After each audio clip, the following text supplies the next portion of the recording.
waiting for you here, but these three do not know they wait. There is one thing I don't understand, Strixa. Or should I say, Athena. Why make the people of Kithra wait all these years before setting them free? And what should they have been set free to? A ravaged island? A shuttered temple? Their leaders dead? I have preserved my people, protected them until the arrival of someone who could truly save them. I believe you might be that person. Your resolve on your quest has shown me as much. Will you prove me right?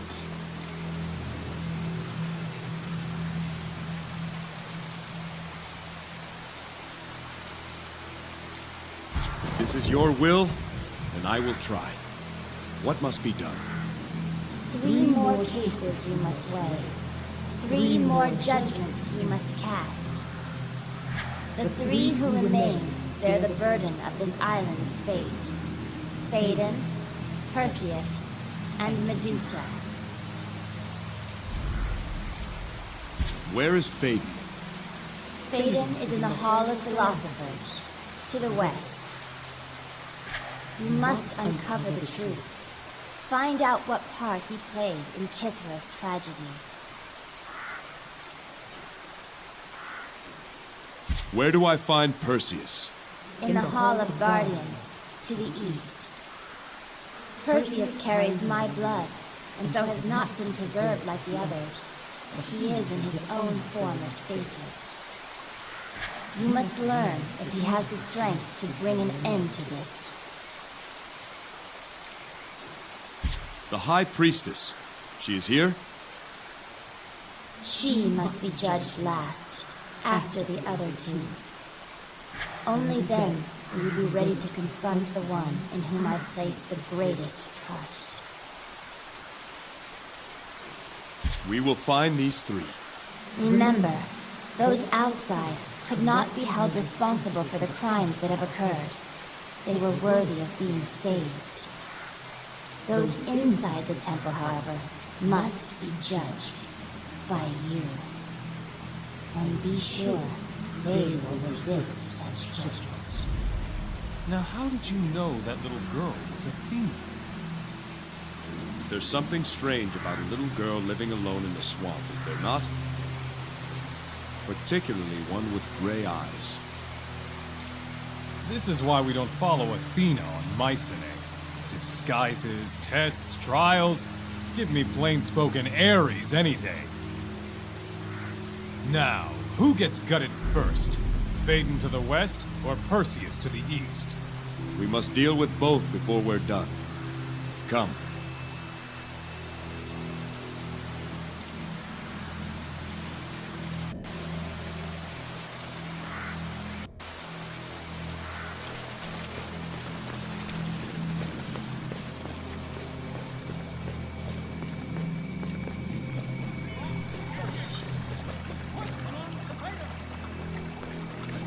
Hall of Philosophers. Let all who speak within do so in the pursuit of wisdom and justice. Let speech come from the heart, and debate come from the head. Which head? Another useful piece of advice. Let the learned speak. Let the wise listen.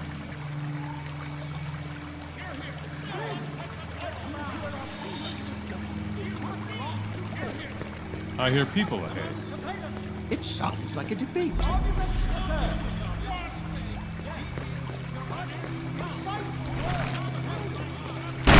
My fellow philosophers, the Golden Fleece was an abomination. It had no place in this world. Its theft, criminal though it may be, will serve the greater good in the end. This I promise you, or my name is not Phaedon!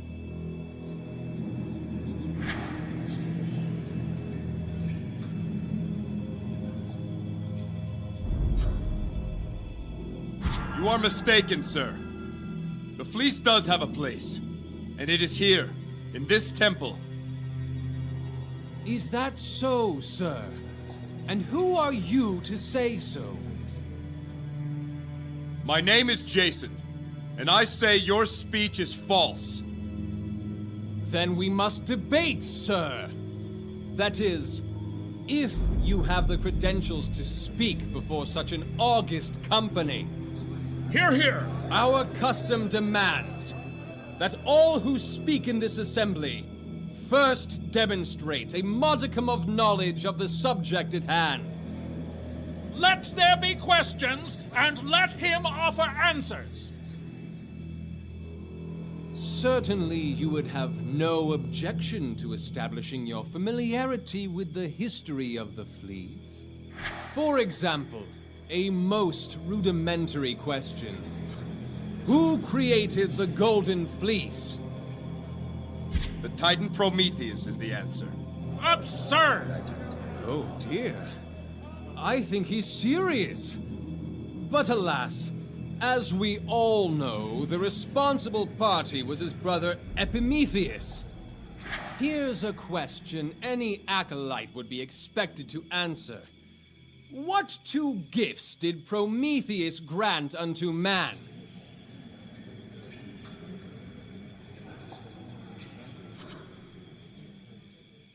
Prometheus stole sacred fire from Olympus and gave it to man. And the other gift?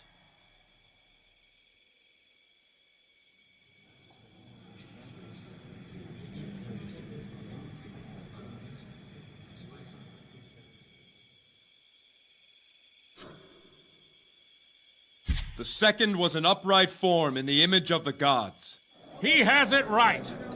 Well answered, Jason. Perhaps a lucky guess? One more question to determine your worth.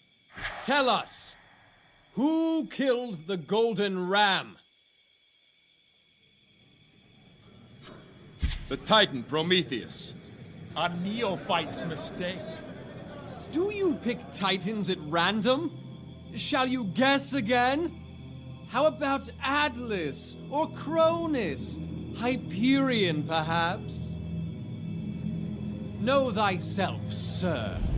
Truer words were never spoken. The answer, of course, is man. How to continue? My opponent displays such a limited grasp of the material.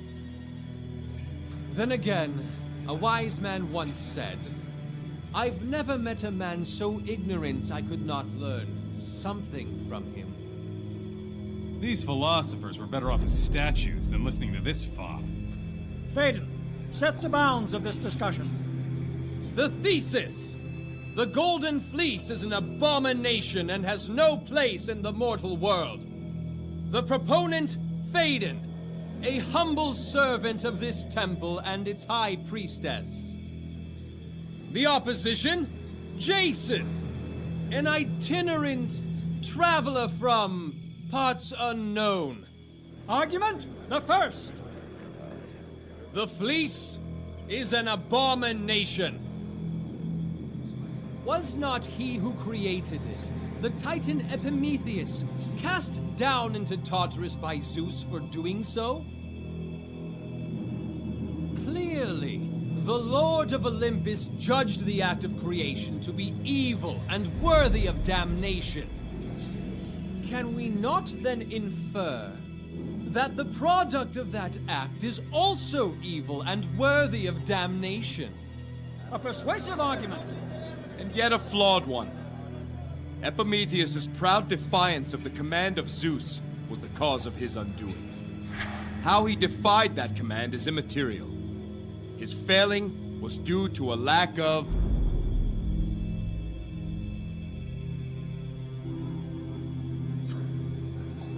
wisdom. He was not wise enough to realize his motives were misguided. First you speak of proud defiance, and then you speak of wisdom. The argument is muddled. This point belongs to Phaedon.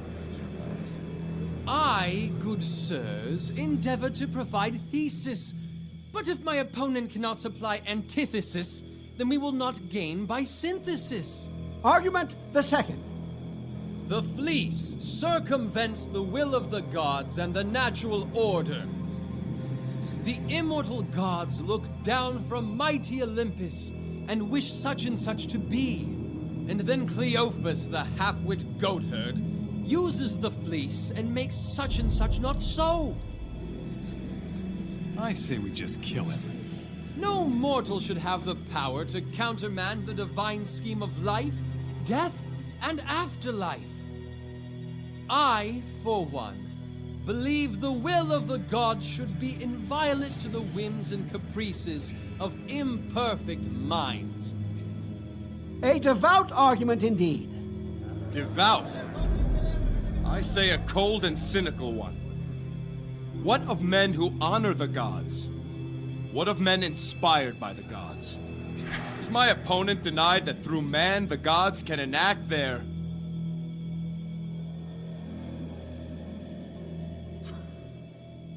justice? Your low opinion of our kind is unfortunate.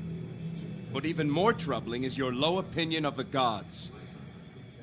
Surely those whose minds are perfect can foresee all outcomes, fleece or not, and ensure a just outcome. Indeed, a stirring rebuttal. You have my support, sir.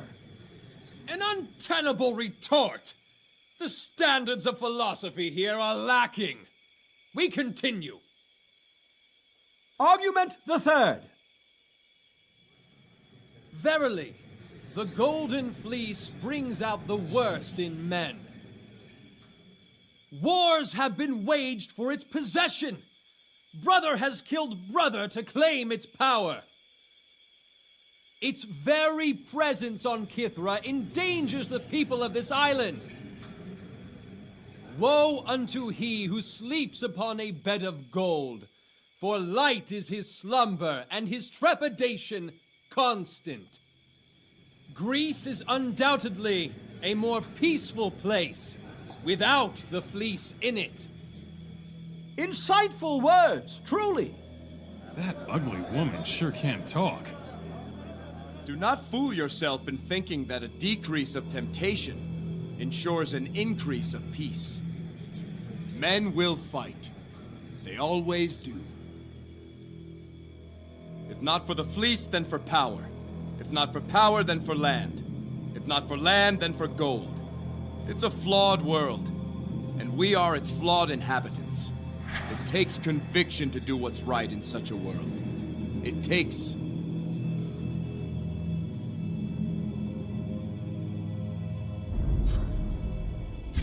courage.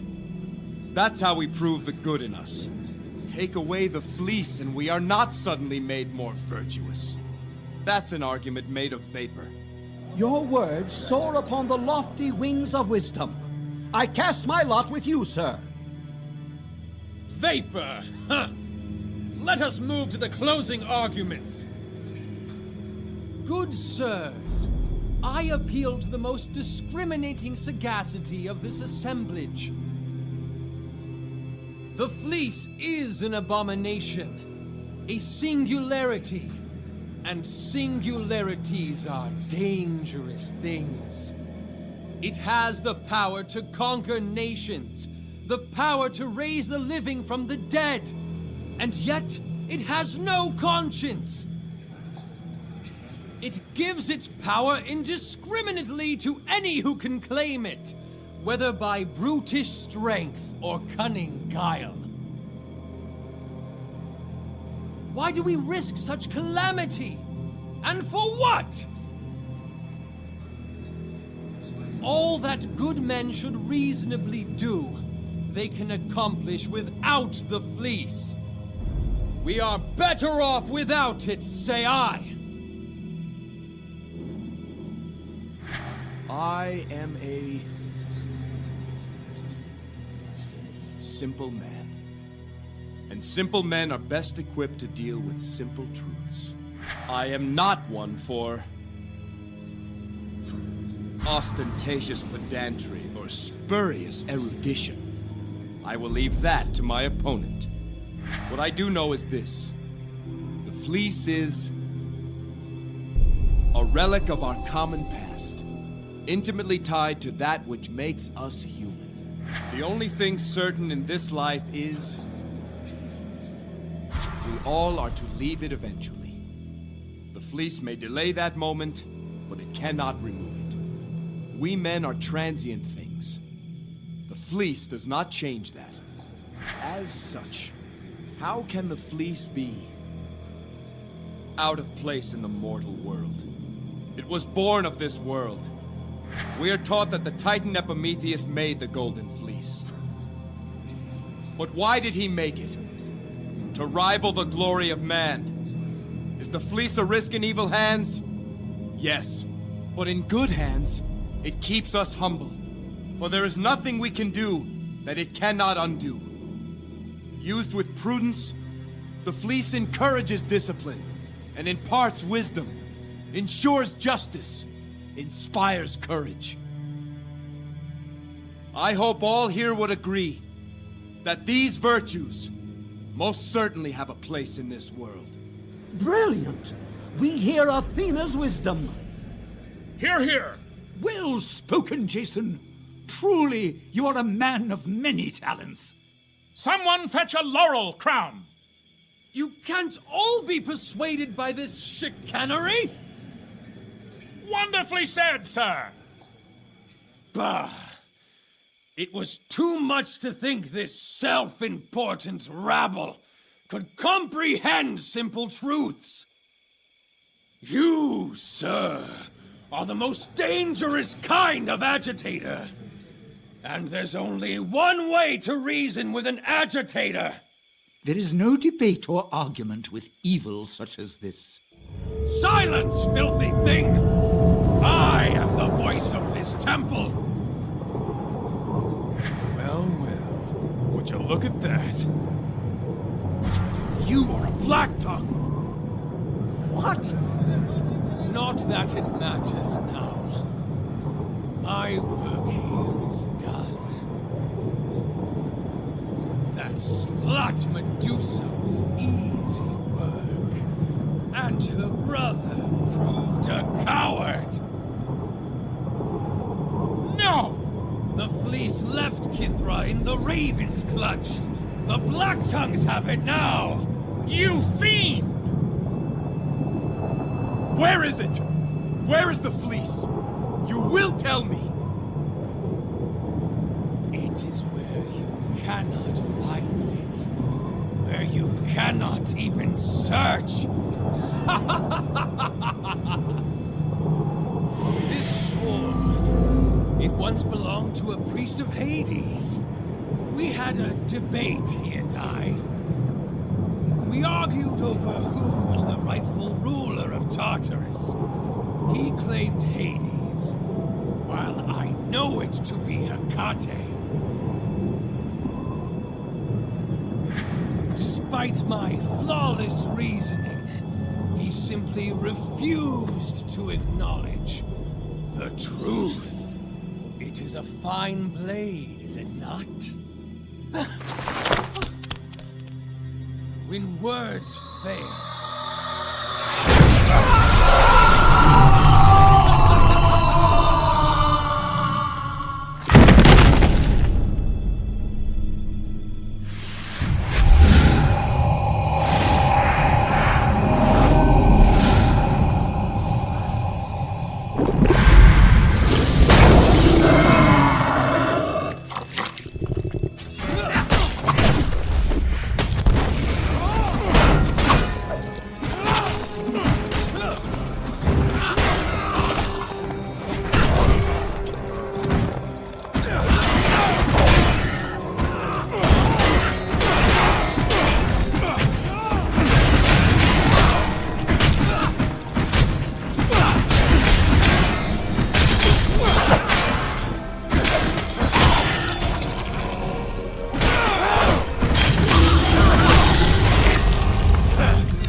could we have been seduced by Phaedon's sophistry?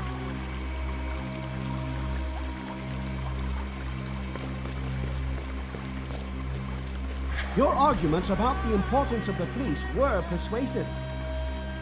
I have committed them to memory and will see that all our members study them.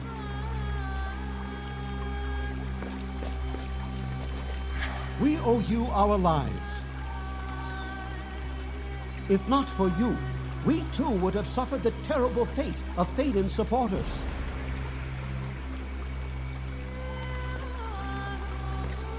Thank you, Jason. I'm ashamed to say I once sat in that hall and shouted praise to Phaedon. It seems Phaedon fooled many people on his side. Indeed.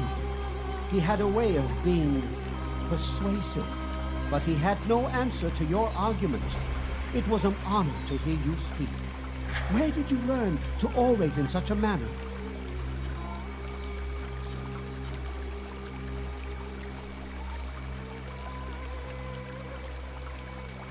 I simply spoke what my heart told me.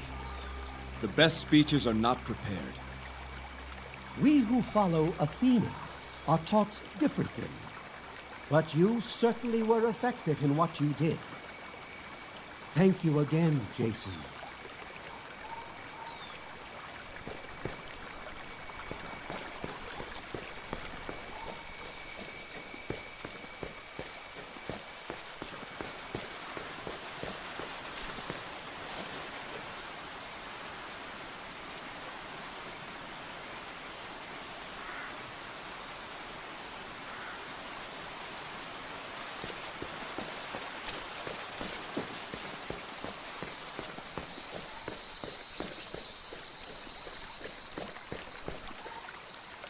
The Hall of Guardians. Here train the soldiers of the Temple Guard. Here they take their vows of discipline, courage, and humility. One spear can change the course of destiny. Motto of the Temple Guard of Kithra. One spear is right, and I think I know which one it is.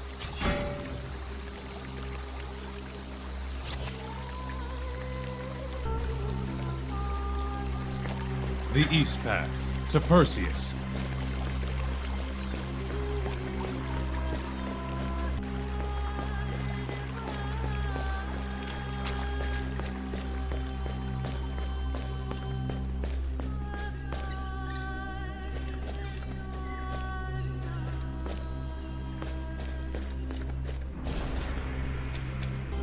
Athena, I have failed you. I am unworthy of your grace. But let me prove my devotion. If it takes 100 lifetimes, I will prove myself to you. Come no further. I am Perseus, guardian of this temple, and I will know your purpose. Easy, Perseus. I am Jason, king of Iolcus. I've come to help you. Perseus, the people of Kithra live again. We've saved those we could. The people have endured their judgment. I endure mine. Only I can atone for my own failure. You are not here to save me.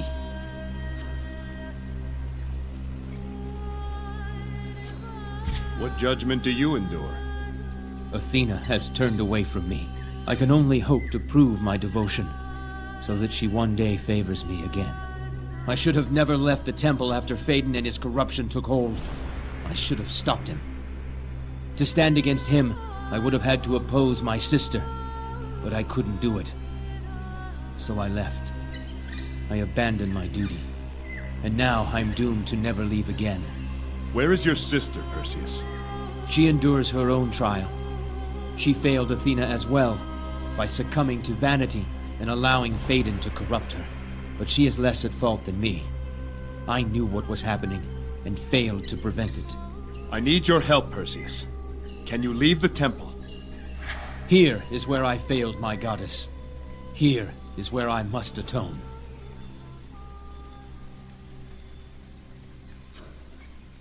Together we can find the Golden Fleece and restore it to this temple.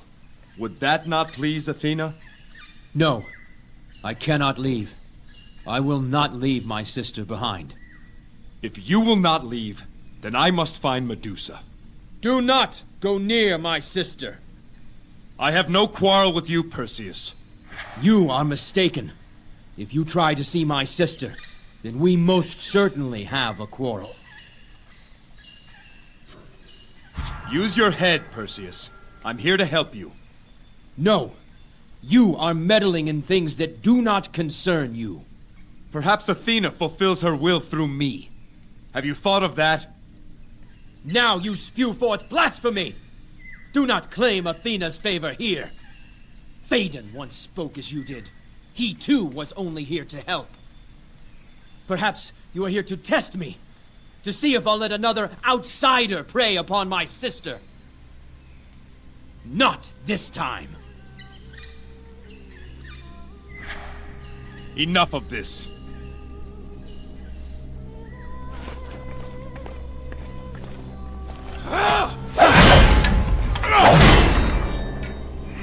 The spear!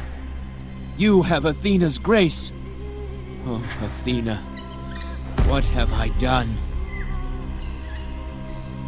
You've spent too long thinking about what you have done. The question is, what will you do now? Where is your sister, Perseus? She lies behind the waterfall. She is changed. I tried to protect her. Perhaps the time for protection is over. The spear of virtue. Only the one who holds this spear is allowed passage through the waterfall. Take it. I believe you serve Athena's will. I submit to your wisdom. My sister lies through the waterfall. Let the judgment be complete. Thank you, Perseus.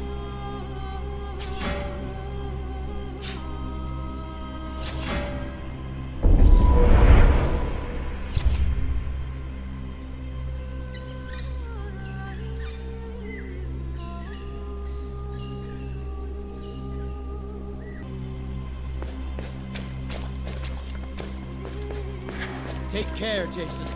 My sister is different now. She will not listen to reason like I do.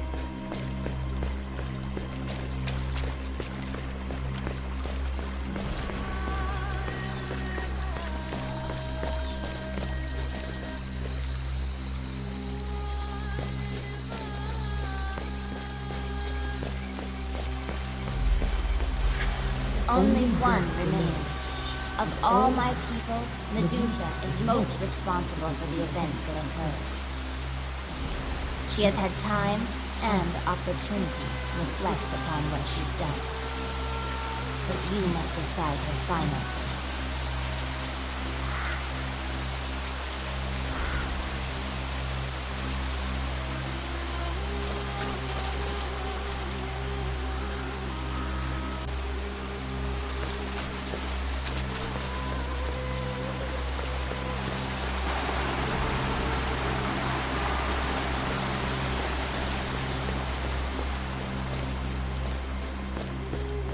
Does she deserve death for the evils she committed?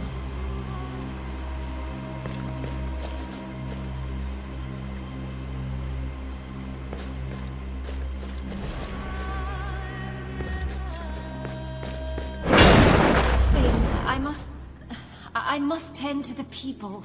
They are my responsibility. The people are children, low things dragged upright from the mud.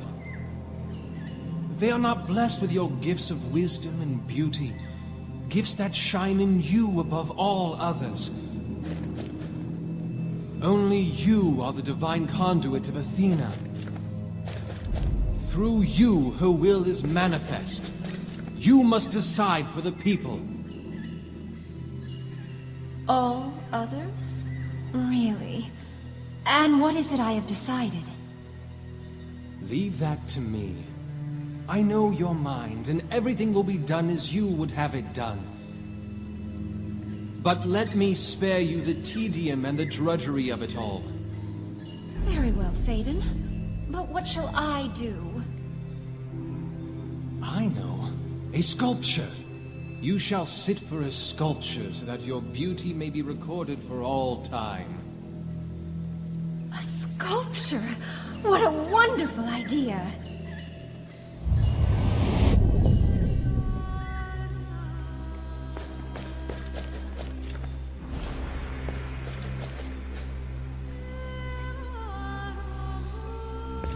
Is she a victim of another's evil, and one who may yet do good in this world? Sister, no! The guard has served since the beginning of the temple. We don't need them. You can stay, of course, brother. Faden and I will need a personal guard. What of the people? Who will see to their safety? The people are children. Give them rules and make an example now and then, and they will fall in line. Discipline is a virtue, is it not? So we will give them discipline. That man has corrupted your mind. Take care how you speak to your high priestess, brother. Through me, Athena's will is done.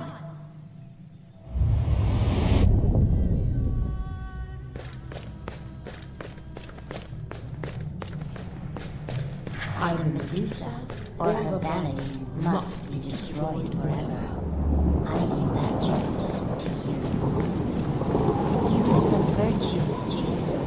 They will keep your judgment righteous.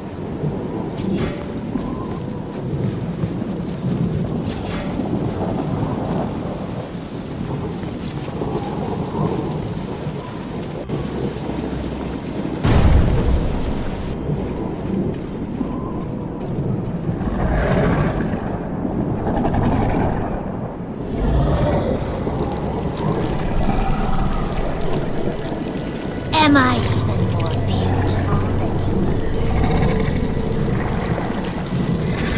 I've been told I'm the subject of songs from Ionia to Thebes. No! You can look but you can't touch. You maggots! You do not deserve to behold my divine radiance. High Priestess Medusa! It's time to answer for what you've done to Kithra. Athena sent you here, old bitch! Jealous of my youthful bloom. This isn't about your beauty. People are dead because of you. The fleece is lost. I'll show you how a goddess deals with impudent mortals! Use the virtues. Jason, the seals in the sanctuary once again. We can use the power. Give me time. I can restore them. Don't worry, Go-Chance. I'll protect you. Athena's virtues will not save you!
lovely.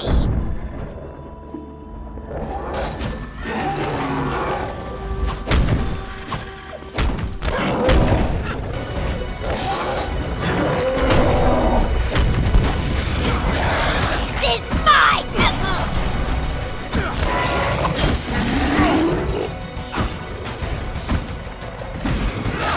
Where's your gray-eyed hag to save you now?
Virtues will not save you!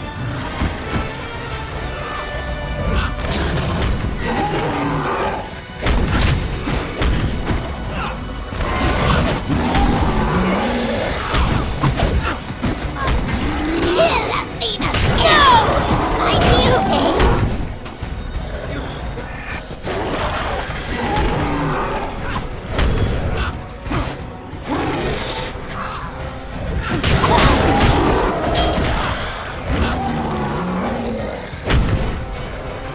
Wisdom is the simplification of knowledge.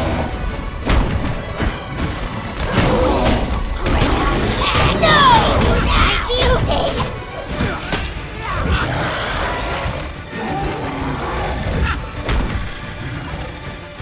Discipline is the order that allows freedom.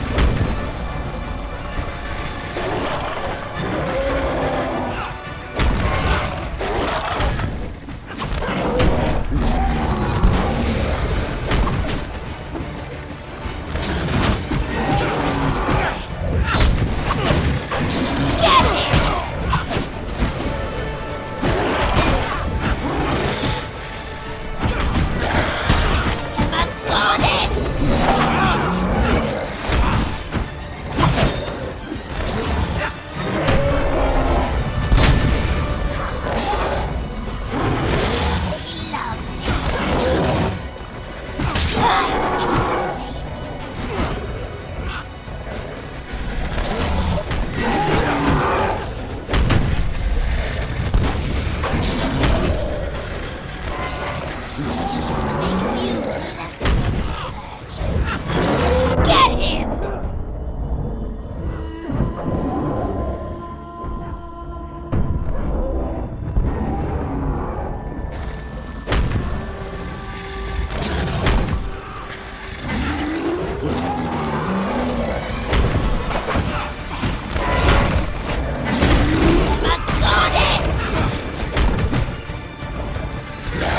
Where's your gray-eyed hag to save you now? Don't you touch it!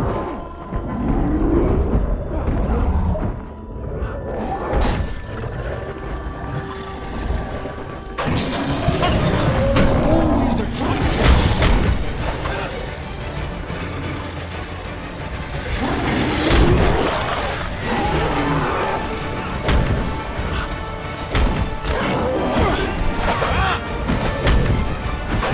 This is my temple!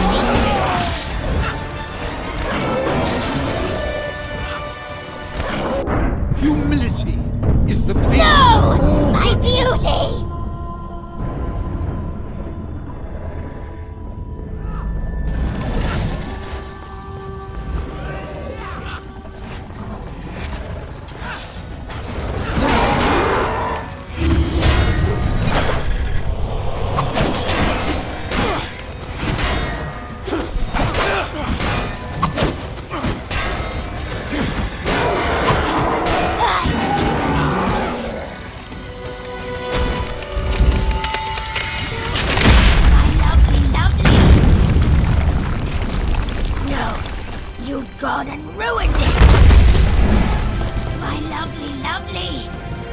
Medusa! How will they know my beauty? Sister, without virtue, you are not beautiful.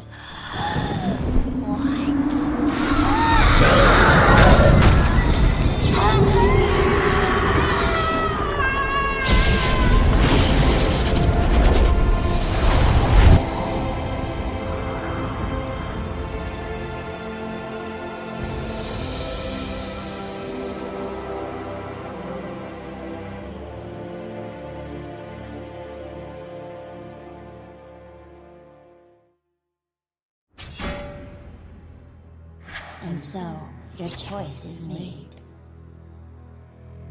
The true evil on Kithra was Phaedon. Killing Medusa will add no satisfaction. Let her live. But where once she ruled, let her now serve, helping the people of Kithra restore this land. And by that, justice too has been served. Thank you, Jason. Medusa, as Jason has decreed, your penance will be to serve the people of Kithra in all that you do.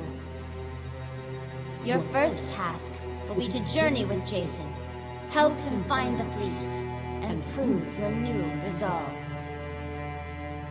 I understand. I will do as you say, Goddess. Perseus, brother, I am sorry. Jason, you have brought justice to my sacred isle. Perseus will begin the work of rebuilding this land. He will no longer have need of my spear. You have proven yourself a man of virtue. To you, I bestow the Spear of Virtue. I won't need this either, Jason. The armor of the Temple Guard commander.